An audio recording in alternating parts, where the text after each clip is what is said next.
Hello student, तो कैसे हो आप सभी। मैं आशा करता हूं कि क्लास 11th के हमारे सभी स्टूडेंट अच्छे होंगे। फिलहाल आप सभी जानते हैं कि हम क्लास 11th केमिस्ट्री का पहला चैप्टर हमने स्टार्ट कर चुके हैं और इसका हमने बहुत सारे टॉपिक को कवर भी करा दिए हैं। आज के इस वीडियो में हम तीन इंपॉर्टेंट नियम पर डिस्कस करेंगे जो आपके एग्जाम में बार बार पूछे जाते हैं। वो क्या है? तो आज हम पढ़ने वाले हैं रासायनिक संयोजन का नियम। मतलब रासायनिक संयोजन के चार नियम होते हैं और इसके चार मतलब छह नियम होते हैं। रासायनिक संयोग के छह नियम होते हैं। तो उसमें से आज हम तीन नियमों को जानेंगे। कौन कौन सा? द्रव्यमान संरक्षण का नियम, दूसरा है स्थिर अनुपात का नियम और तीसरा है गुणित अनुपात का नियम। तो ये तीनों को हम इतनी आसानी तरीके से समझाएंगे ना, मैं विश्वास के साथ कह सकता हूं वीडियो में ही याद हो जाएगा। केवल फोकस के साथ समझते चलना है। ठीक है, चलिए जी। तो बिना देर के हम चलिए स्टार्ट करते हैं और एक एक चीज को समझते हुए चलेंगे जी। तो चलिए, सबसे पहला हमारा यहाँ पे इतना देख रहे होंगे, क्लास 11 केमिस्ट्री हम पढ़ रहे हैं, पहला चैप्टर है और तांडव बैच में हम आपको सभी इंपॉर्टेंट टॉपिक कवर करा रहे हैं। तो इसमें पहला हमारा आ जाता है, यहाँ पे क्या कह रहा है, यहाँ पे हमारा कह दिया रासायनिक संयोजन के नियम। तो रासायनिक संयोजन के कितने नियम होते हैं? तो इसके मुख्यतः छह नियम होते हैं। आज हम तीन देखेंगे, फिर कल हम तीन आगे वाला देख लेंगे। तो आज हमारा पहला है द्रव्यमान संरक्षण का नियम। द्रव्यमान संरक्षण का नियम। अब द्रव्यमान संरक्षण का नियम क्या होता है, तो इसको पहले हम एक बार समझा देते हैं आपको, फिर समझ जाएंगे ना तो आपको याद हो जाएगा। देखिए, कोई भी पदार्थ है ना, कोई भी एक पदार्थ है, कोई भी पदार्थ है, तो पदार्थ में क्या होता है, पदार्थ में हमेशा क्या होता है, द्रव्यमान होता है। द्रव्यमान होगा कि नहीं होगा जी? अरे भैया, ये एक वस्तु है, तो ये मान लेते हैं 1 kg का है, तो ये 1 kg ही क्या है, द्रव्यमान है। तो या तो हम पदार्थ कहें या तो हम द्रव्यमान कहें।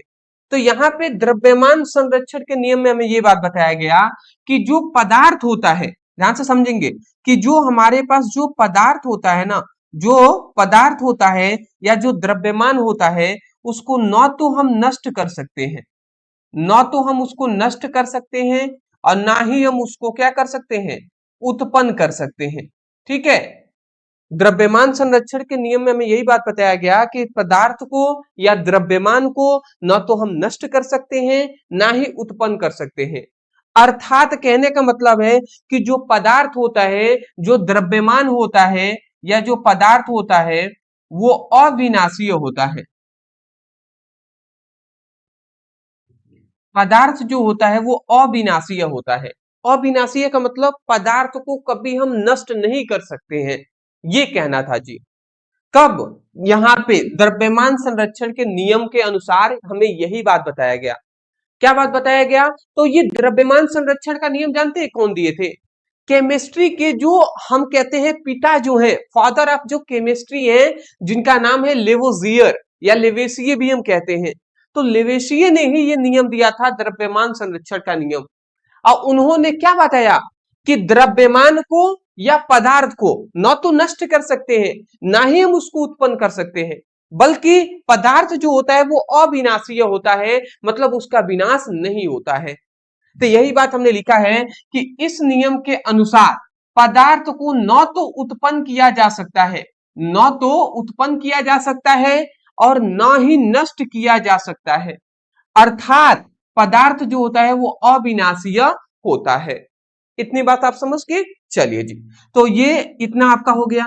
यहाँ पे एक हमने पॉइंट्स यहाँ पे नोट डाउन किया है, इसको देख लीजिए कि इस नियम को हम द्रव्य के अनुवांशिकता नहीं, अविनाशिता, द्रव्य के अविनाशिता के नियम के नाम से भी हम जानते हैं। द्रव्य मतलब ही होता है पदार्थ, पदार्थ कहे या द्रव्य कहे। तो पदार्थ है या द्रव्य है, तो हम इसको किस नाम से जानते हैं जी? एक तो द्रव्यमान संरक्षण के नियम से, दूसरा अगर घुमा के आपसे क्वेश्चन कहे तो ये कह सकता है कि द्रव्य के अविनाशिता का नियम लिखिए। तो इसका मतलब यही आपको नियम लिखना है। तो ये आपने नाम समझ लिए हैं। चलिए जी, अब यहाँ पे मैं आपको बताना चाहूंगा, यहाँ पे आपको बताना चाहूंगा, इतना आपका हो गया। अब किसी किसी बुक में ये वाला ना देकर आपको डेफिनेशन आपको ये वाला दे दिया गया है, किसी किसी बुक में ये वाला डेफिनेशन दे दिया गया है। अब ये भी हम थोड़ा सा नियम को समझ लेते हैं कि ये क्या कह रहा है। तो इस नियम के अनुसार हमें ये बात बताया गया, इस नियम के अनुसार हमें ये बात बताया गया कि किसी रासायनिक अभिक्रिया में अभिकारकों का कुल द्रव्यमान उत्पादों के कुल द्रव्यमान के बराबर होता है। ये हमारा यही द्रव्यमान संरक्षण के नियम में हमें यही बात किसी किसी बुक में ये नियम की तरफ लिख दिया जाता है कि किसी रासायनिक अभिक्रिया में अभिकारक का कुल द्रव्यमान उत्पाद के कुल द्रव्यमान के बराबर होता है। बट ये स्टूडेंटों को समझ में नहीं आता है, बट हम आपको कह रहे हैं ना याद हो जाएगा। कैसे याद होगा, थोड़ा सा समय दीजिएगा। सपोज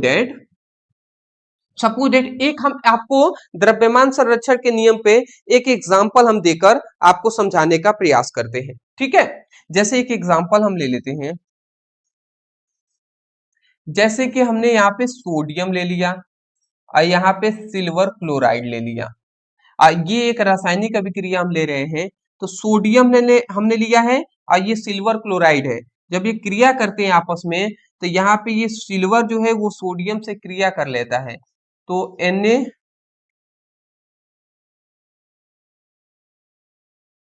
तो यहाँ पे NaAg बन जाता है, ठीक है।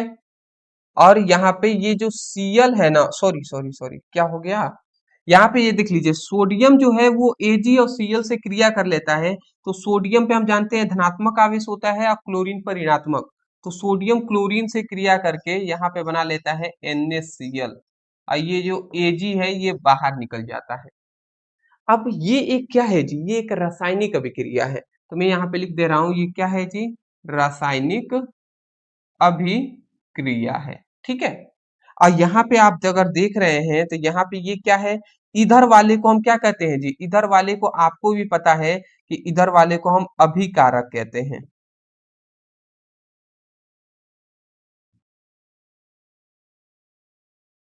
और जो अभिक्रिया के बाद जो ये प्रोडक्ट बना इन सभी को हम उत्पाद कहते हैं।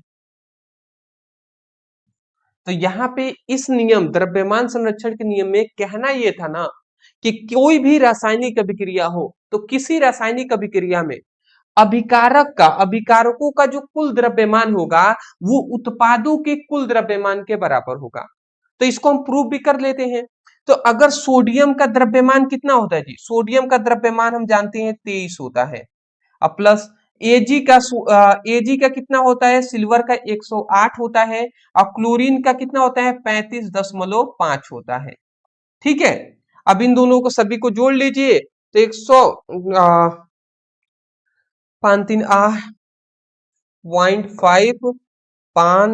3 8 8 16 के 6 और 3 1 4 5 6 3 1 4 3 3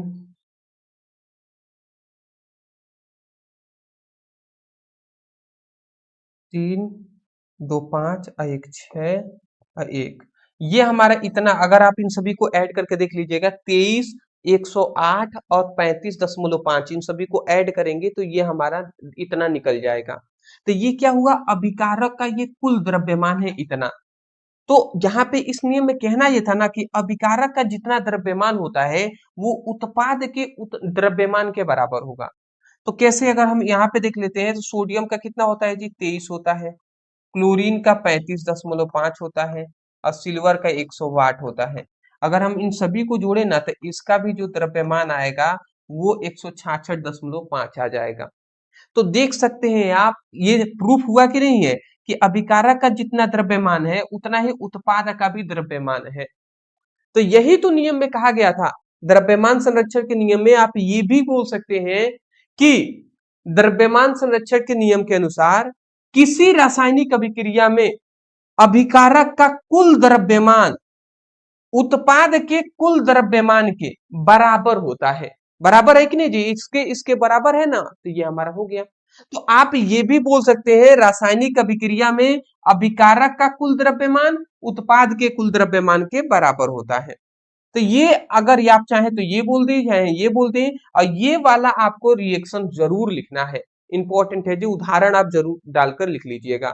अब इसमें कुछ नोट्स में पॉइंट्स बताए गए हैं और ये नोट्स में पॉइंट्स हमें यही बताए गए हैं ना कि ये जो द्रव्यमान संरक्षण का नियम है, पहले इसको जब दिया गया था तो उस समय पर सही इसको माना जाता था, परंतु जैसे जैसे वैज्ञानिक खोज करने लगे तो उसके बाद इसको उन्होंने क्या कर दिया, गलत ठहरा दिया। और कौन गलत ठहराए जी? आइंस्टीन नामक एक वैज्ञानिक थे, उन्होंने गलत ठहरा दिया। ठीक है, जो E=mc² का एक फॉर्मूला उन्होंने लाया, तो उन्होंने उस समय पे बता दिया कि जो पदार्थ होता है ना, पदार्थ को हम क्या कर सकते हैं, ऊर्जा में, पदार्थ को हम ऊर्जा में चेंज कर सकते हैं और ऊर्जा को भी हम पदार्थ में चेंज कर सकते हैं, ये बता दिए।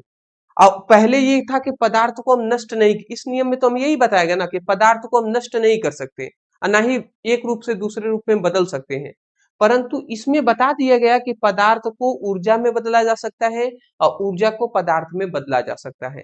तो यही इसमें बताया गया है कि द्रव्यमान संरक्षण का नियम गलत है, याद रखेंगे। अब इसको गलत ठहरा दिया गया, प्रूफ हो गया है, तो ये गलत है, यह हमें बाद में पता चला, ये आप याद रखेंगे। दूसरा बात कि आइंस्टीन का समीकरण जो है E=mc² के अनुसार द्रव्यमान को ऊर्जा में तथा ऊर्जा को द्रव्यमान में बदला जा सकता है। द्रव्यमान कहें या पदार्थ कहें, तो पदार्थ को या द्रव्यमान को ऊर्जा में और ऊर्जा को फिर द्रव्यमान में हम बदल सकते हैं। ठीक है, ये बात बताया गया। जैसे कि इसका एग्जांपल मैं आपको दे दूं क्या, थोड़ा सा एग्जांपल देकर थोड़ा सा मैं समझा देना चाहता हूं, जिससे आपको आसानी से थोड़ा समझ में आ जाए। तो मैं आपको बताना चाहूंगा इसका एग्जांपल कि जैसे उन्होंने ये कैसे एग्जांपल एक सिंपल सा बहुत अच्छा दिया कि एक मान लेते हैं एक लकड़ी है, ये एक लकड़ी का टुकड़ा है, मान लेते हैं ये 50 किलो का है, 50 kg का है। अब इस 50 kg का लकड़ी है, अब इसको हमने क्या किया, आग मतलब इसको हमने जला दिया, जला देंगे तो कोयला बन जाएगा। अब उस कोयले को टोटल का वजन किया गया, तो वो जो कोयला था, मान लेते हैं इस तरीके से ये कोयला है, इसी लकड़ी को जलाया गया है और जो इस लकड़ी का जो मिला हुआ है कोयला, इसको जब वजन किया गया तो ये 15 किलो का हो गया, 15 kg का हो गया। तो आखिर 35 किलो गया कहाँ, 35 kg गया कहाँ, तो ये 35 kg ऊर्जा में बदल गया। तो मतलब क्या हुआ, द्रव्यमान को हमने ऊर्जा में बदला कि नहीं बदला जी, बदल गया है ना। तो वही बात है, द्रव्यमान को ऊर्जा में भी बदला जा सकता है और ऊर्जा को द्रव्यमान में भी। नहीं तो यहाँ पे तो कहा जा रहा है कि ताकि पदार्थ अविनाशीय होता है, कोई भी रिएक्शन करा दीजिए, जितना पहले होगा उतना ही बाद में उसका द्रव्यमान होगा।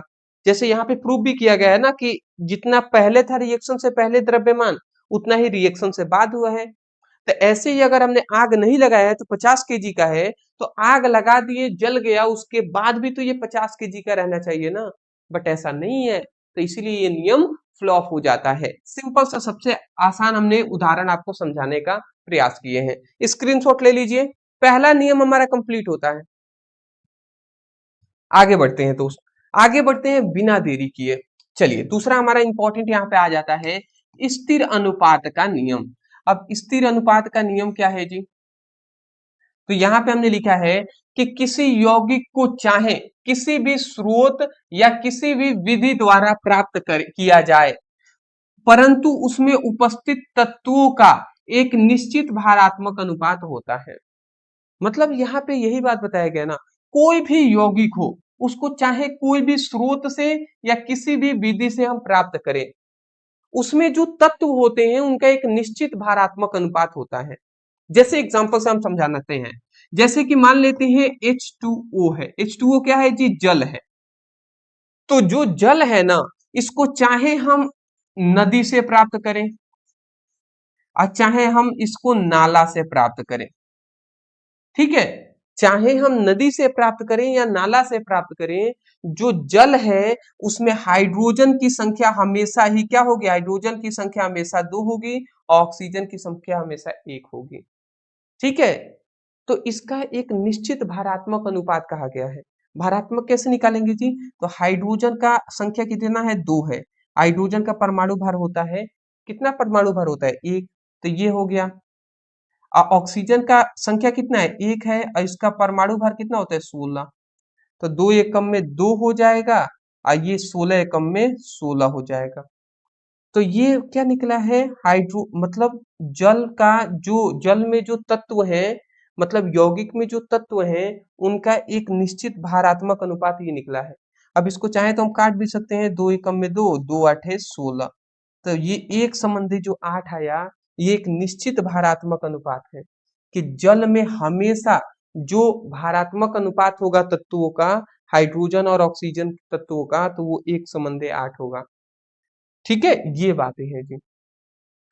तो वही बात यहाँ पे लिखा भी गया है। क्या लिखा गया है कि किसी यौगिक में चाहे किसी भी स्रोत से या किसी भी विधि द्वारा प्राप्त किया जाए, किसी भी यौगिक को किसी भी स्रोत से या किसी भी विधि से हम उसको प्राप्त करें, ठीक है, परंतु उसमें उपस्थित जो तत्व होते हैं, उस यौगिक में उपस्थित जो तत्व होते हैं हाइड्रोजन ऑक्सीजन, तो उसमें उपस्थित जो तत्व होते हैं उनका एक निश्चित भारात्मक अनुपात होता है। तो उनका एक निश्चित भारात्मक अनुपात हुआ कि नहीं हुआ जी? बिल्कुल हुआ। तो यही हम एग्जाम्पल लिख देंगे। तो यहाँ पे हम यहाँ पे लिखना हम चाहेंगे, इसको थोड़ा सा आप समझा भी दिए हम। तो अब इसको हम थोड़ा सा एग्जाम्पल से कैसे लिखेंगे? लिखेंगे आप H2O, H2O का भारात्मक अनुपात कितना होता है जी? 1:8 होता है। ये आप लिख देंगे। जैसे कि कार्बन डाइऑक्साइड हो गया, CO2 का भारात्मक अनुपात। तो CO2 को हम किसी भी विधि से या कहीं से भी प्राप्त करें, इसमें याद रखेंगे इसका भारात्मक अनुपात कैसे निकालेंगे? कार्बन की संख्या है 1, कार्बन का परमाणु भार होता है 12, ठीक है। ऑक्सीजन की संख्या है 2, ऑक्सीजन का परमाणु भार होता है 16। तो ये 12 एकम में 12 और ये कितना हो जाए? 16 दूना 32 हो जाएगा। तो ये अगर 4 से हम काटे तो 4 तिहाई 12 और 4 अवठे 32, तो 3 संबंधे 8। तो कार्बन डाइऑक्साइड में तत्वों का एक जो निश्चित भारात्मक अनुपात ये होता है। निश्चित मतलब ऐसा नहीं कि दशमलव में आ जाएंगे, ये एक निश्चित में आया है ना, तो इस प्रकार होंगे। तो ये 3:8 हो जाएगा। 3:8 ये एक निश्चित भारात्मक अनुपात है कि कार्बन डाइऑक्साइड को किसी भी स्रोत से आप प्राप्त करेंगे, उसमें कार्बन और ऑक्सीजन का जो अनुपात होगा वो 3:8 का होगा। चलिए स्क्रीनशॉट ले लीजिए फटाफट। हाँ जी, ले लिए। चलिए जी, अब आगे बढ़ते हैं। अब ये जो तीसरा हमारा नियम आता है ना, मैं आपसे कहना चाहूंगा इस तीसरे नियम को पूरे फोकस के साथ समझने का प्रयास कीजिएगा। अगर नहीं समझेंगे तो ये नहीं समझ में आने वाला। अगर आप फोकस समझते हैं तो मैं आपको विश्वास दिलाता हूँ आसानी से समझ पाएंगे। चलिए जी, तो यहाँ पे हमने अगला हमारा आ जाता है गुणित अनुपात का नियम। अब गुणित अनुपात का नियम क्या होता है जी? तो यहाँ पे लिखा गया है कि इस नियम के अनुसार जब दो तत्व, ध्यान से समझेंगे, जब दो तत्व आपस में संयोग करके दो या दो से अधिक यौगिकों का निर्माण करते हैं, तो उनमें से एक तत्व का विभिन्न द्रव्यमान दूसरे तत्वों के निश्चित द्रव्यमान से संयोग करता है, तो वे आपस में भी एक सरल अनुपात में होते हैं। तो वो आपस में भी क्या होते हैं जी? आपस में भी एक सरल अनुपात में होते हैं। ठीक है, जैसे अगर मैं आपको समझाना चाहूं, जैसे सपोर्टेड, जैसे मैं ये कह रहा हूं कि जब दो तत्व जैसे कि कार्बन है और ऑक्सीजन है, ठीक है ना, तो कार्बन ऑक्सीजन है, तो ये दो तत्व हैं। तो कह रहा है कि जब दो तत्व आपस में संयोग करते हैं, जब दो तत्व, एक कार्बन है एक ऑक्सीजन है, तो ये जब आपस में संयोग करेंगे तो एक एक यौगिक का निर्माण करेंगे कि नहीं? Carbon dioxide. तो वही कहा जा रहा है कि जब दो तत्व आपस में संयोग करते हैं तो दो या दो से अधिक यौगिकों का निर्माण करते हैं। तो एक तो कार्बन डाइऑक्साइड का निर्माण कर देगा, ठीक है, एक तो CO2 का निर्माण कर देगा, या हम ये भी कह सकते हैं, मतलब ऊपर नीचे कोई भी लिख सकते हैं। चलिए, तो ये मान लेते हैं CO का ही निर्माण कर रहा है, और एक और यौगिक का भी तो निर्माण कर सकता है, एक और यौगिक का निर्माण कर सकता है, CO2 का भी निर्माण कर सकता है। तो हमने क्या बताया कि जब दो तत्व आपस में जुड़ते हैं तो वो दो तत्वों का या सॉरी 2 यौगिकों को या 2 से अधिक यौगिकों का निर्माण भी कर सकते हैं। जैसे CO3 भी निर्माण भी कर सकता है, परंतु हम केवल 2 पर ही अभी बता रहे हैं। तो यहां से पहले यहां तक आप याद करने का प्रयास कीजिए। क्या यहाँ पे लिखा गया है कि इस नियम के अनुसार जब 2 तत्व आपस में संयोग करते हैं, जुड़ते हैं, तो 2 या 2 से अधिक यौगिकों का निर्माण करते हैं। तो उनमें से अब इनका अगर हम भारात्मक अनुपात हम निकालें, इनका अगर हम अनुपात निकालें, तो बताइए कार्बन की संख्या यहाँ पे कितनी है जी? 1 है। तो कार्बन का परमाणु भार कितना होता है? 12। ऑक्सीजन का कितना होता है जी? 16। तो ये हमने लिख दिया। यहाँ पे अगर इसका निकाले तो कार्बन की संख्या कितनी है? 1 है तो 12, और ऑक्सीजन की संख्या 2 है तो 2 क्या हो जाएगा? ऑक्सीजन की संख्या 2 है, ऑक्सीजन का परमाणु भार होता है 16, तो 16 दूना 32 होता है ना, तो डायरेक्ट हम यहाँ पे 32 लिख दे रहे हैं। समझ रहे हैं? 2 यहाँ पे ऑक्सीजन है तो 1 के लिए 16 तो 2 के लिए 32, तो ये इसका भारात्मक अनुपात है। तो यहाँ पे हमसे ये कहा गया, ध्यान से समझेंगे, यहाँ से हमें ये कहा जा रहा है तो उनमें से एक तत्व का विभिन्न द्रव्यमान दूसरे तत्वों के निश्चित द्रव्यमान से संयोग करते हैं। तो देखिए इनमें से एक जो तत्व है, जैसे कि कार्बन है और ऑक्सीजन है, तो इनमें से एक तत्व का ये अलग अलग द्रव्यमान है कि नहीं है जी? देखिए यहाँ पे ऑक्सीजन है तो इसका द्रव्यमान है 16, यहाँ पे भी ऑक्सीजन है तो भी इसका द्रव्यमान क्या है? 32 है। तो जब एक तत्व का विभिन्न द्रव्यमान दूसरे तत्वों के निश्चित द्रव्यमान से संयोग करते हैं, तो वे आपस में भी एक निश्चित अनुपात में होते हैं। जैसे कि अगर ऑक्सीजन और ऑक्सीजन का अगर हम अनुपात निकालें तो इसका 16 है और इसका कितना है जी? 32 है। इसका 32 है, तो ये कितना हो जाएगा? 16 एकम में 16, 16 दूना 32, तो ये 1:2 का अनुपात हो जाएगा। समझ रहे हैं? तो ये 1:2 का अनुपात हो जाएगा जी। क्या आपने यहाँ पे समझा? यहाँ पे हमसे यही कहा गया कि जब दो तत्व आपस में संयोग करते हैं तो 2 या 2 से अधिक यौगिकों का निर्माण करते हैं। तो उनमें से एक तत्व का विभिन्न द्रव्यमान, एक तत्व ऑक्सीजन लेते हैं तो ऑक्सीजन का विभिन्न द्रव्यमान दूसरे तत्वों के निश्चित द्रव्यमान से वे संयोग करते हैं, तो वे आपस में भी, ये दोनों आपस में भी एक निश्चित अनुपात में होंगे।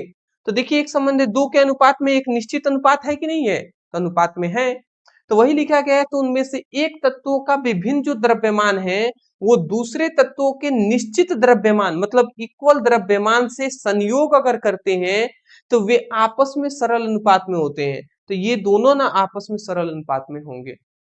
ठीक है, तो ये आप याद रखेंगे। हमने पहले ही कहा था अगर आप फोकस के साथ नहीं समझे तो समझ में नहीं आएगा, क्योंकि होता यह है दोस्त कि पहली पहली बार कोई टॉपिक पढ़ रहे हैं तो वो हार्ड भी कुछ टॉपिक होते हैं तो जल्दी समझ में नहीं आते हैं। बट अगर आपको थोड़ा मतलब अगर मैं ये कहूँ ना कि अगर 60% भी आपको समझ में आ रहा है तो समझिए कि आप बहुत ही अच्छे हैं। एक दो बार पढ़ेंगे, समझेंगे, बार बार रिवीजन करेंगे, सब आपको समझ में आ जाएगा। ठीक है ना? तो ये बातें होती हैं दोस्त, ज्यादा टेंशन लेने की आवश्यकता नहीं है। चलिए एक और हम एग्जांपल से आपको समझाएं क्या? एक और एग्जांपल से हम समझा देते हैं। ये तो पहला हमारा एग्जांपल था। मान लेते हैं सपोज डेट यहाँ पे एक मान लेते हैं एक सल्फर तत्व है, एक ऑक्सीजन तत्व है। ठीक है, तो जब सल्फर और ऑक्सीजन, जब दो तत्व आपस में मिलते हैं ना, जब दो तत्व आपस में मिलेंगे तो क्या क्या बनाएंगे जी? तो एक हमारा बना देंगे सल्फर डाइऑक्साइड।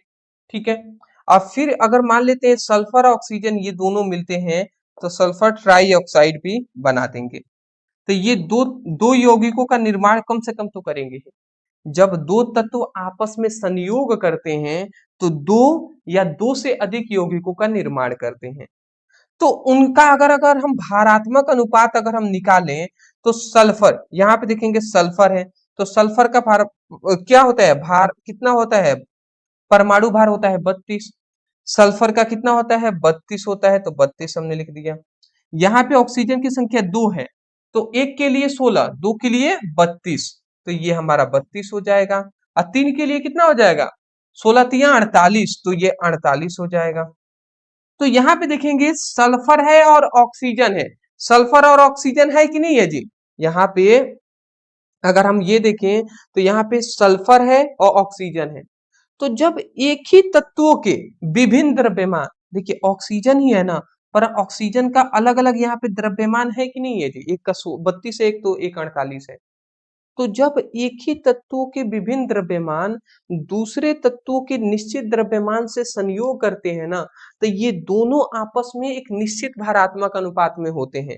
ये दोनों किसके हैं जी, तो एक ऑक्सीजन का O2 का और एक O3 का। तो अगर इनका हम भारात्मक अनुपात निकालें तो ये कितना हो जाएगा, 32 हो जाएगा और 48 हो जाएगा। तो ये कितना हो जाएगा, 16 दूना 32 और ये 16 तिया 48। तो 2 संबंध 3, इनका क्या आएगा, इनका ऑक्सीजन का भारात्मक अनुपात आएगा। तो यही बात यहाँ पे लिखा गया है। एक बार मैं नियम यहाँ से बोल दे रहा हूँ, याद हो जाएगा।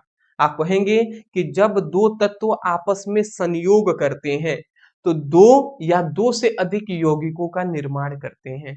तो उनमें से एक तत्व का विभिन्न द्रव्यमान दूसरे तत्वों के निश्चित द्रव्यमान से संयोग करते हैं, तो वे दोनों आपस में भी एक निश्चित भारात्मक अनुपात में होते हैं। तो यही तो आपको लिखना है। इतना लिखने के बाद ये जरूर लिख लीजिएगा। अब मैं ये भी कहूंगा कि ये थोड़ा सा नियम हार्ड होता है। पहली बार अगर आप ये वीडियो देख रहे हैं, पहली बार इस टॉपिक को पढ़ रहे हैं, तो अगर समझ में आ गया तो बहुत ही अच्छी बात है। आप शुक्रगुजार हैं कि आपको समझ में आ गया। अगर आपको 70% 80% समझ में आया है, 15-20% नहीं भी समझ में आया है, तो जानिए कि आपको समझ में आ गया है। आप इसको नोट डाउन कीजिए, पढ़ाई कीजिए, याद कीजिएगा। अब फिर आप टाइम निकाल के इस वीडियो को एक बार और देख लीजिएगा, इस टॉपिक को, तो आपको और जो 15% 10% नहीं समझ में आया है, समझ में आने लगेंगे। समझ रहे हैं ना। तो कभी कभी होता है बार बार रिवीजन करेंगे, रिवाइज करेंगे, तो उससे बेनिफिट ज्यादा होता है और टॉपिक जो होते हैं वो अधिक क्लियर होते हैं। चलिए दोस्त, आज के लिए इतना ही हम रहने देते हैं। मैं आपके लिए 2 आवश्यक बातें बता दूं। सबसे पहली आवश्यक बात कि डिस्क्रिप्शन बॉक्स में फिजिक्स केमिस्ट्री का लिंक है, आप उस पर क्लिक करके एक सीक्वेंस पैटर्न में अपना सभी इंपॉर्टेंट टॉपिक की पढ़ाई कर सकते हैं। वीडियो लिंक डिस्क्रिप्शन बॉक्स में हमने दे दिया है। दूसरी बात, मैं चाहता हूं कि हमारे जितने भी स्टूडेंट हैं वो क्लास 11th में सबसे पहले तो टॉप करें। और क्लास 11th का जो सिलेबस है ना, यही सिलेबस आपके कॉम्पिटिटिव एग्जाम में यहां से ज्यादा पूछे जाते हैं। क्लास 12th से ज्यादा क्लास 11th वाला सिलेबस पूछा जाता है। तो मैं इसलिए कहूंगा कि इसको अच्छे से पढ़ाई करना है। और क्लास 11th में अगर आपको टॉपर बनना है तो आपको टॉपर नोट्स लेने की आवश्यकता पड़ेगी ही पड़ेगी। तो हमने आप सभी के लिए फिजिक्स केमिस्ट्री का टॉपर नोट्स ये तैयार कर दिया है। इस टॉपर नोट्स को हमारे सभी स्टूडेंट जरूर लें। ओनली मैं बता दूं तो फिजिक्स केमिस्ट्री के पूरी किताब का हम निचोड़ आपको दे रहे हैं। इस नोट्स में सभी इंपॉर्टेंट क्वेश्चन आंसर रहेंगे, चाहे जो पूरी किताब के फिजिक्स के भी और केमिस्ट्री के भी जितने इंपॉर्टेंट परिभाषा है, नियम है, सिद्धांत है, ये सब होंगे जी, सब। और इस सभी को आपको तैयार कर लेना है, पढ़ लेना है। मैं विश्वास के साथ कह सकता हूँ टॉपर बनने से रोक नहीं सकता। तो अगर आपको ये नोट्स लेना है तो कैसे ले सकते हैं, तो आपके पास सिंपल सा माध्यम है कि यहाँ पे आपको नंबर दिखाई दे रहा होगा या नीचे या पोस्टर में ही आपको नंबर दिखाई दे रहा होगा। उस नंबर पे व्हाट्सएप पर मैसेज कर लीजिएगा, कहिएगा सर क्लास 11 फिजिक्स केमिस्ट्री का टॉपर नोट चाहिए। जैसे ही मैसेज करते हैं तुरंत आपको स्कैनर दिया जाएगा, पेमेंट करके स्क्रीनशॉट आप भेजेंगे, तुरंत आपके व्हाट्सएप पर पीडीएफ नोट्स सेंड कर दिए जाएंगे। ठीक है ना। तो चलिए, नंबर है तो मैसेज कर लीजिएगा। Thank you so much for watching this video. कल मिलते हैं दोस्त एक नए टॉपिक के साथ एक नए वीडियो में। थैंक यू जी, थैंक यू।